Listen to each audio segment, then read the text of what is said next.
Hello there, I'm Nurse Amna, and this is my Mythbuster HIV/AIDS van. My van and me travel all over the world and help dispel myths surrounding HIV and AIDS. I meet some very interesting people in some very interesting places and therefore have many interesting stories.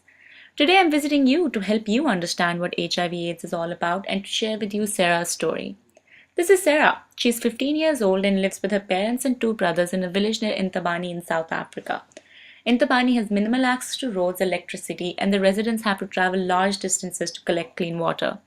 The community is highly stigmatized against HIV/AIDS, even though nearly 35% of women are HIV positive. There's also poor access to formal health facilities, as well as a lack of transportation in case of emergencies. There is lack of access to authentic health information about HIV/AIDS, which leads to mystery, misunderstanding, and misinformation surrounding the issue. Sarah's parents are both HIV positive. Therefore, it is Sarah's responsibility to manage the household and take care of her family. She wakes up very early and walks 3 miles to collect clean water for the day. Upon her return, she fixes breakfast for her brother who goes to school and her father who has to go work in the nearby coal mines. There's a meager supply of food and Sarah has to manage it very carefully. Her father and brother are the first priority, then her mother who needs to take her medicine with food, and then later on her own self. Sarah secretly wants to go to school with her elder brother. However, she knows that the school is 8 miles away and she will not be able to complete the housework if she went. When I met Sarah, she knew about HIV/AIDS but was quite confused about some things and had many questions. For example, the other girls in the village had told her that only men who have sex with other men contract the virus. How did women start getting sick then, Sarah asked me. And that mothers should not breastfeed if infected. But how else are they going to feed the babies if there's no other source of food? The babies will die of malnutrition anyways. Or that you can contract it if you shake hands, kiss, or hug an infected person. But she spends her entire day with her sick family members and she's not HIV positive. Then there was the belief that mosquitoes spread the virus, or that it was all an American conspiracy. So many people in her village were getting sick and Sarah was fearful for her own health. During my HIV/AIDS education session, I tried to clear up misconceptions regarding HIV and AIDS.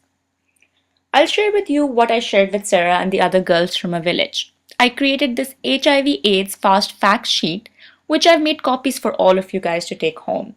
Hopefully this answers any questions that you guys have in regards to the issue.